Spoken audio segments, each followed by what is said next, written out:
documented that Mormonism is the most conservative American faith tradition.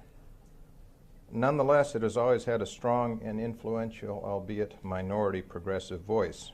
Indeed, two of the most vexing issues to face the church, the Mountain Meadows Massacre and the century-plus ban on ordination of blacks, moved toward resolution because of that voice, in the persons of Juanita Brooks, my next-door neighbor during my first 2 years of college, and Lester Bush, my closest friend for over 3 decades. The tension between preserving the good and promoting the better is always difficult, but always healthy. I thank the organizers of this conference not only for fostering dialogue between Mormon and other, but also between two flavors of Mormon that spend way too much time talking past each other. Perhaps like politics, all ecumenism is local. This is a photograph of my grandfather, Antone Prince. For 18 years, from 1936 to 1954, he served as the sheriff of Washington County, Utah, a county known for some of the most beautiful scenery in the United States, and for Colorado City, epicenter of one of the country's most curious lifestyles, polygamy. For decades, there have been periodic raids on the town in a futile attempt to apprehend the polygamists. One such raid in 1953 drew international attention and made the cover of Collier's magazine. The author of the cover story, Edson Jessup, was arrested by my grandfather on one of those raids, and their encounter provides the starting point for my remarks. Several years ago, my cousin Bob received a phone call from the county offices. "Bob, we were cleaning out a closet at the courthouse and found an old box with your grandfather's arrest records. Do you want them?" Bob did, of course. The records consisted of standard 3x5 cards written on in my grandfather's hand. Several weeks later, when my brother and I were in town and went through the box with Bob, we found the arrest record of Edson Jessup, and it explained why interfaith meetings such as this were not possible for Mormons in earlier years. The record reads, "Charged with illegal cohabiting with more than one person of the opposite sect."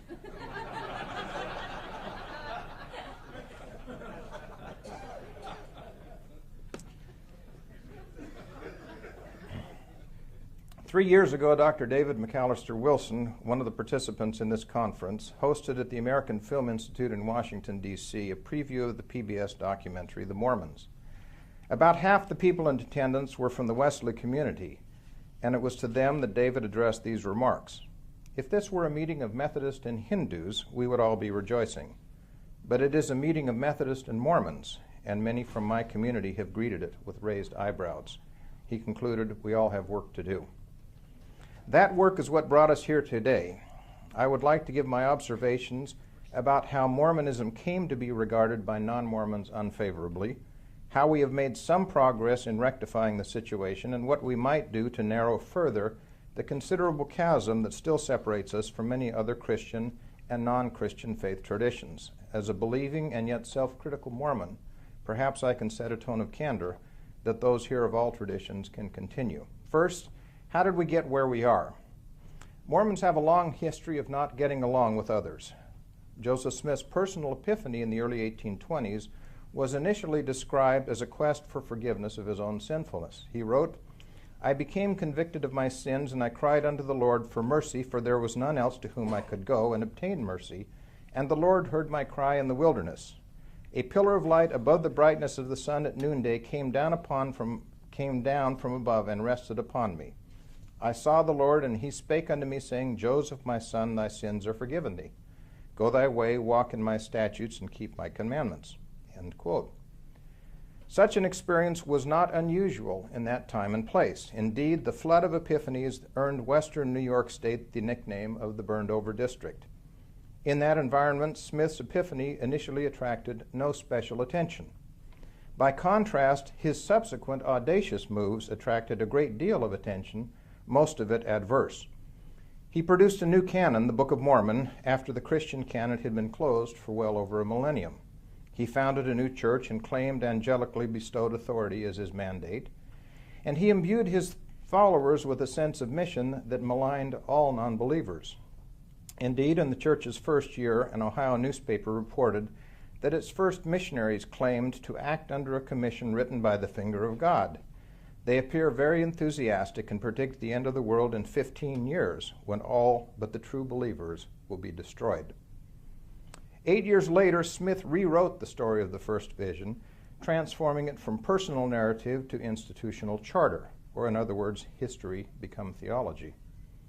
He then wrote, "I was answered that I must join none of the churches, for they were all wrong. And the personage who addressed me said that all their creeds were an abomination in his sight, that those professors were all corrupt, that they draw near to me with their lips, but their hearts are far from me. They teach for doctrine the commandments of men, having a form of godliness, but they deny the power thereof." End quote. Building interfaith relationships when one party considers the other to occupy an inferior position before God is, at best, difficult. While the Mormons were exemplary in their devotion to their new faith, their intolerance of others was reciprocated and magnified, resulting in their forced exit from one gathering place after another. Shortly after the assassination of Smith in 1844, the fledgling church was once again expelled from its gathering place. This time it sought refuge outside the borders of the United States in the Great Basin. Its respite was short-lived, for 1 decade to the day after the first group of immigrants entered the Salt Lake Valley, the Mormons were confronted with the news that the United States Army was marching towards them to put down a perceived rebellion against the laws and mores of American society, which included the once rumored but now openly flaunted practice of polygamy. Decades of conflict with the federal government and mainstream Christian churches threatened the very existence of the Mormon Church. A public disavowal of the practice of polygamy in 1890 brought temporary relief and statehood for Utah 6 years later. But the subsequent disclosure that the disavowal had been disingenuous created another crisis that came to a head with the 1903 election to the United States Senate of Mormon apostle Reed Smoot.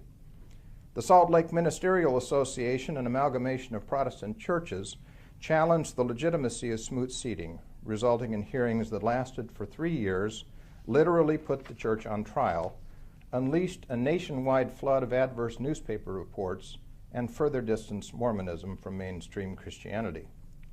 The gradual rapprochement that followed Senator Smoot's eventual permanent seating marked a turning point in Mormon-non-Mormon relationships. However, the fact that half the voters in the United States expressed a negative opinion of Mitt Romney's church when he bowed out of the presidential race only 2 years ago attests to the width of the gulf that still distances Mormonism from most other faith traditions, including non-Christian ones. Next, what have we done so far? Building a bridge over that gulf is an ongoing process, but one of the most important architects began his work 6 decades ago. David O. McKay, who presided over the Mormon Church from 1951 until his death in 1970, was a striking physical contrast to his predecessors. Indeed, from the time of Brigham Young until the death of McKay's immediate predecessor in 1951, all presidents of the Mormon Church had worn full beards, and all but one had been polygamists, and he was the son of a polygamist father. The anachronism of a bearded American leader becomes apparent when one considers that the last United States president to wear a full beard was James Garfield, who took office in 1881, 7 decades earlier. By contrast, McKay was clean-shaven, a monogamist born to entirely monogamous lineage. He often wore pure white suits that accentuated his movie star looks, and he used his persona to bring his church into the 20th century, transform it into a worldwide organization, and concentrate on bridge building. Let me give you some examples of the latter. McKay turned 78 on a Saturday, a few months before assuming the presidency, or after assuming the presidency. While he took an afternoon nap, Arthur Moulton, an Episcopalian bishop, dropped by the house to pay his respects. Upon awakening and hearing of Reverend Moulton's visit, McKay dressed, drove himself across town, climbed 4 flights of stairs to Moulton's apartment, and said, "It was not right for me to let your gracious, considerate call go unheeded, so I am here to pay my respects to you and to thank you for your consideration in calling at my home today." After the 2 men conversed for a while, McKay excused himself in order to return home for a family birthday dinner. He recorded in his diary, As I picked up my hat to leave, the Reverend came over to me, put his hands upon my shoulders, bowed his head, and gave me a blessing. I reciprocated by giving him a blessing. To appreciate the significance of this exchange, it is necessary to understand that the Mormon Church does not recognize the sacraments of any other church. For a Mormon president to consent to be the recipient of such a blessing was extraordinary, perhaps unique in all of Mormon history. Mackay ended his diary by writing, "I left the Reverend feeling satisfied that I had done the right thing by repaying his visit this afternoon, and that much good would result from the contact we had with each other this day." Mackay's relationships with other Protestant ministers were of a similar benevolent nature. A Methodist minister wrote, "Someone put it so well when they said the man who writes upon the life of a community with a pen of service will never be forgotten. This is so true of your splendid service to church and community, my good friend, that I want to share the thought with you. The honors which have come to you through the years speak well of this, and I trust the good Lord will spare you for many more years of service in his kingdom." Mackay's relationship to the Jewish community in Utah was particularly affable. Joseph Rosenblatt, a prominent Jewish industrialist, organized a tribute dinner for Mackay at which he offered the following: "We pay honor to David O. Mackay, not that his theology is akin to ours, but rather really that it is not. We see every day his talent for harmonizing diversities and the inspired leadership which brings and secures enrichment from varied cultures as he has brought them together from every people, every land, every generation." Against a backdrop of such unqualified praise, Mackay's uneven relationship with Roman Catholicism stands in stark contrast. Mormon acrimony towards Catholicism ran deep, fueled by passages in the Book of Mormon that never named it, but that opened the door for those whose prejudices already ran in that direction. Mackay's own animosity began to change when another General Church officer published an encyclopedic work that included under the heading Church of the Devil, quote, "the Roman Catholic Church specifically, singled out, set apart, described, and designated as being most abominable above all other churches," end quote. Catholic Bishop Dwayne Hunt was so hurt by the publication that he approached Mackay directly. Upon learning of the depth of damage the book had done, which nearly resulted in the firing from his church position of its author, Mackay did an about-face, quietly abandoned all criticism of Roman Catholicism for the rest of his life, and began to develop a personal friendship with Bishop Hunt that formed the foundation of a bridge between the two churches that has strengthened over the years. Mormonism's relationship with the Roman Catholic Church continues to this day to be one of mutual respect and on several occasions cooperation in common causes. Just 4 months ago, in an unprecedented speech at Brigham Young University, His Eminence Francis Cardinal George, President of the United States Conference of Catholic Bishops, told thousands of faculty and students, "I'm personally grateful that after 180 years of living mostly apart from one another, Catholics and Latter-day Saints have begun to see one another as trustworthy partners in the defense of shared moral principles and in the promotion of the common good of our beloved country." Recent Mormon Church presidents have continued in the tradition of David O. Mackay. In a sharp contrast to the exclusivist rhetoric of the 19th century church, Gordon B. Hinckley held out an olive branch in a 1995 interview, a message that he repeated on several subsequent occasions. Quote, "We recognize the good in all churches. We recognize the value of religion generally. We say to everyone, live the teachings which you have received from your church. We invite you to come and learn from us and see if we can add to those teachings and enhance your life and your understanding of things sacred and divine.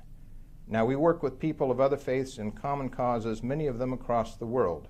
We recognize theological differences. We believe that we can disagree theologically without being disagreeable, and we hope to do so.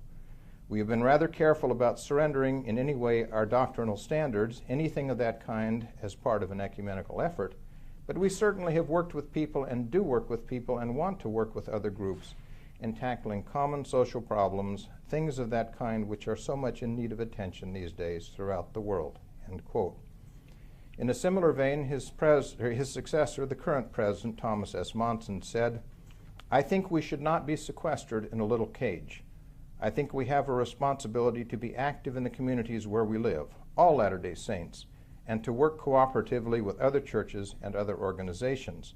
My objective there is that I think it is important that we eliminate the weakness of one standing alone and substitute for it the strength of people working together. There are many efforts where, as we get together as various religions in the community and work toward the common goal, it shall be successful. We have cooperated with Red Cross, the Catholic Church, and other churches to make this a better community and a better world." End quote. Finally, what do we still need to do? These are steps in the right direction, but there is much work that remains to be done, and most of the heavy lifting needs to be done from within the Mormon Church. Let me conclude by making a few observations about areas in which further work is being done or should be done. Several years ago, David McAllister Wilson and I played golf together. He brought up the subject of Mormonism, and after 16 holes of discussing the matter with me, he said, "Where have you been? You should be at the table." My response was, "David, the first thing Mormons have to do is acknowledge that there is a table." Our presence here today attests to some success in that area. An allied area of concern was brought up 2 years ago by one of David's colleagues at Wesley, who at a lunch with a Mormon general officer said, "We would like to include the Mormons in theological discussions, but we have looked and we can't find any who can speak the language." While there are Mormon scholars here today who can speak the language, we have far too few, and we must have more. Perhaps the day will come when BYU will openly offer a degree in theology, something neither it nor the church has ever done. Next, we must tone down our rhetoric, which, though sincerely spoken by people who embrace wholeheartedly their own faith claims, often comes across as arrogant and sometimes as ignorant. One Mormon general officer told me of courting his future wife over a half-century ago. Her father was Dr. Cecil Cheverton, a respected biblical scholar and a national officer in the Disciples of Christ. To his future son-in-law, Dr. Cheverton said, "Paul, what is the position of the Mormon Church on the issue of 2nd Isaiah?" The response, "I don't know, sir, but I do know that we are right and you are wrong."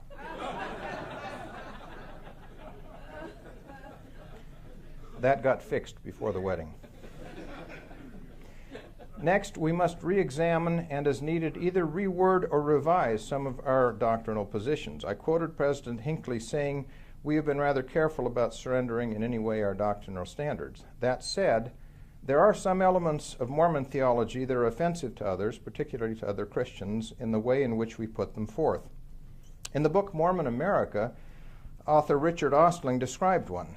Quote, "Educated Mormons are well aware that their doctrine concerning God the Father, particularly the idea that he was once a mortal man and has a literal body, is offensive to traditional Judeo-Christian believers." President Gordon B. Hinckley sidestepped the question during an interview for the PBS NewsHour with Jim Lehrer and for Time magazine. "Was God the Father once a man as we are?" He said, "I don't know that we teach it. I don't know that we emphasize it. I haven't heard it discussed for a long time in public discourse. I don't know all the circumstances under which that statement was made. I understand the philosophical background behind it, but I don't know a lot about it, and I don't think others know a lot about it." End quote. Whether or not this represented a reformulation of an important aspect of Mormon doctrine, it was notable for its diplomacy. Some doctrinal points cannot and should not be downplayed, and we can rightfully ask that other traditions respect these. After all, Mormons have a problem with transubstantiation, but we don't let it get in the way of our merging relationship with Roman Catholicism. However, language counts, and more careful use of language by us can bridge many doctrinal misunderstandings. Next, we must keep increasing our no-strings-attached approach to humanitarian work. For over a century and a half, we focused on helping our own. We now are genuinely working to help all who are in need. Indeed, the long-sighted threefold mission of the Church has in recent months been expanded to include a fourth mission, to take care of the poor and needy throughout the world with no strings attached. One of the most moving parts of the PBS documentary, The Mormons, was an interview with a resident of New Orleans who had always acted derisively towards Mormon missionaries, but who was won over, though not converted, by the Mormons who showed up while the rains of Hurricane Katrina were still falling, rolled up their sleeves, and made a difference. we should and can and will do much more of this. And finally, we must acknowledge that Mormons are members of a much larger family that includes our Christian siblings, our Jewish aunts and uncles, our Muslim, Hindu, and Buddhist cousins, and even our agnostic and atheistic in-laws, all of whom must be united in the face of genuinely bad people and genuinely grave threats throughout the world. As we increasingly work side by side with each other, the things that divide us will gradually fall away as the things that unite us exert their priority.